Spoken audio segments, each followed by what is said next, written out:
It is 9:25 for the week of October 13th, 2025. We have plenty to cover today as markets took a downward turn to end the week. We're going to provide some context there, summarize what last week's earnings told us about the economy, precap upcoming inflation reports, as well as the start of earnings season. We're 5 minutes away to the open on Wall Street, so let's begin with the reignition of U.S. China trade tensions. Around midday on Friday, markets took a downside turn as Trump put out on social media that the Chinese had turned, quote, hostile, end quote.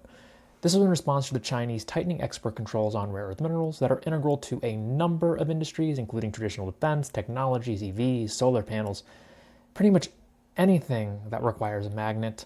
Supposedly, this matter was handled during the Geneva talks in last May, but here they are rearing their ugly head once again.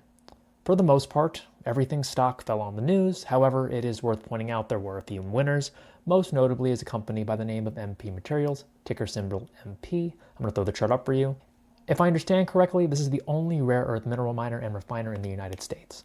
While I wouldn't chase it here, assuming MP makes a new all-time high, you can play it by buying a sustained move above $80 and then applying a technical indicator such as the 5-day or 13-day exponential moving averages as your stop. You know that I like to use the 5-day exponential moving average, but it's your money. Do the trade the way that you feel the most comfortable. Broadly speaking, I'm actually relieved to see some uncertainty and fear reintroduced into the market.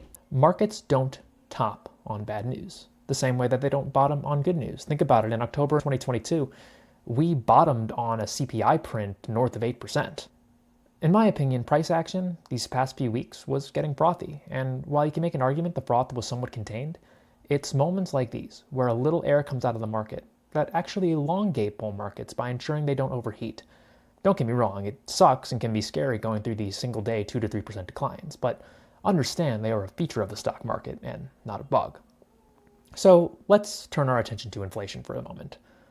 The return of this sort of news flow will certainly bring about the return of the tariff hawks. In my opinion, there's really no reason to believe that this tariff scare won't be resolved at the upside, the same as it was coming out of April. However, expect those who have staked their career and annual performance on these tariffs biting to double down now that the news flow has gone in their direction. According to a Reuters report, it appears as though even without a resolution to the shutdown, the BLS will bring back furloughed workers to produce the CPI report. While Friday's event shouldn't impact CPI for September, I believe any surge from tariffs will be offset by the absolute capitulation in energy prices. Oil is revisiting the April lows, where many believed it was pricing in a global recession due to tariffs, and gasoline, through the eyes of the RBOB index, made a new cycle low. These important inputs have been depressed the entirety of September. So when I look at this, I believe there's reason that CPI is going to have a downside surprise. Before moving on to the start of earnings season, I want to spend a minute or so on Delta and McCormick and what it says about the economy. Delta absolutely crushed it, but oddly enough, the back of the plane was soft and the front of the plane was extremely strong. In other words, people that were flying first class and business class were talking about the affluent travelers, the business travelers was robust and isn't pulling back. If anything, they're just going as if nothing's changed, whereas the casual flyer in the back of the plane appears to have pulled back. If we take this at face value, it supports the notion that the U.S. economy is K-shaped, as different socioeconomic groups are recovering at drastically different rates since the COVID bottom. However, it is worth noting with back to school, those who typically book in the back of the plane simply don't have the freedom with their kids back in school. That said, McCormick also adds to the notion of a K-shaped economy. Their miss had nothing to do with volume, it had to do with price. In other words, the spice company sold plenty of spice, more than we expected, but didn't feel comfortable raising their prices even though their costs continued to increase due to tariffs and labor costs. While I applaud the company for making the decision to keep prices low, it implies McCormick doesn't believe their consumer base would accept the price increase. I don't know if this is a savvy political game to avoid White House scrutiny, or an estimate from management that the customers they serve, which tend to be on one side of the K, can't afford to pay more right now. It's impossible to know, but the state of the consumer is always worth monitoring. With that out of the way, let's talk a little bit about earnings. We're going to start earnings season on Tuesday and Wednesday with the money center banks. All eyes should be on best in breed JP Morgan. I'll also have my eyes on Citi, playing that there. I like the turnaround story. However, for the group as a whole, these money center banks do need to show up as far as earnings are concerned. Here's a chart of JP Morgan. I'm going to use it as a proxy for the group because it's the most important for the entire group. It recently found support at the 50-day simple moving average, but is awfully close to rolling over. Most of the names in this group look similar. Price action aside, the commentary is going to be more important. These money centers have intimate relationships with the shakers and movers across the economy. Good commentary from them bodes well for the rest of earnings season. Finally, we're going to take a look at TSM, the world's largest semiconductor foundry. Friday took it on the chin, shedding more than 6% on the tariff slide. However, it has been a very lucrative stock to be in if you've had the stomach. While you could make the argument that TSM, at least for the time being, doesn't have any cyclical risk due to the demand for AI semiconductors, there is no argument that it is isolated from tariff risk. While the recent tariff uproar appears to be contained between the U.S. and China, China's proximity and relationship with the country could result in the Chinese finding a way to apply pressure to that pain point. To be clear, I mean through economic or diplomatic means, not through violence or the threat thereof. I imagine if you are in Taiwan, you feel as though that is a constant threat anyway. Either way, I expect the report to be solid. We know the demand is real. That said, the sector clearly has beta to these trade headlines, so until you personally get comfortable with that situation, we see a little bit of stabilization in the news flow.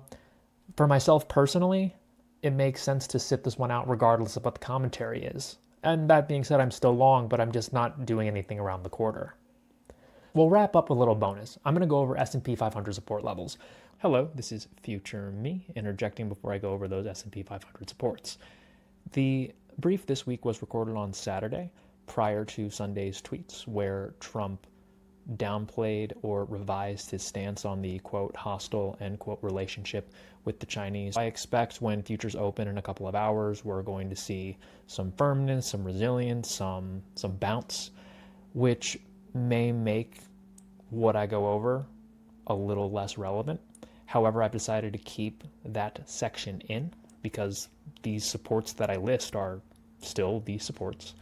And there's a moment where I go over how I would view a correction from a psychological perspective that I think is still valuable. So I'm going to go let past me finish the job and finish the brief. I appreciate you allowing this interruption. All right, take it away, past me. When the VIX rises 30% in a day, you often have a stock market as opposed to a market of stocks. Put another way, when the VIX is VIXing, the stock market tends to act as a unit as opposed to individuals. The most obvious support is the 50-day simple moving average, which is in blue. On Friday, the 50-day closed at 65.25. I'd applied a range, say between 6,500 and 6,550. Next, we have the 100-day simple moving average around 63.25, 3.5% lower from here. If these levels are breached, then we may need to wait for support of the 200-day simple moving average around 6,000, which is near a 32.8% Fibonacci retracement level from the April lows. This is about 7.5% lower from Friday's close. In my opinion, I would anticipate more negative catalysts will be required to blow through all of these supports, especially in a rapid succession. But in the grand scheme of things, if the S&P falls 11% and revisits 6,000, after rallying 40% from the April bottom, would that really imply that the AI bull market is over? I'll leave you to ponder that question. And with that, I'd like to thank you so much for tuning in this week. But before I wish you all good luck, I want to share that I had a very insightful conversation with a crypto warrior from Alvaro's Discord. He goes by the name of Bastion. Sometime this week, it'll be posted on my YouTube. Yeah, that's right. I'm on YouTube now at The Gorilla with Glasses. You can find a link to that below. For those who have already headed over and subscribed, thank you. I appreciate it dearly. Creating these videos is a labor of love.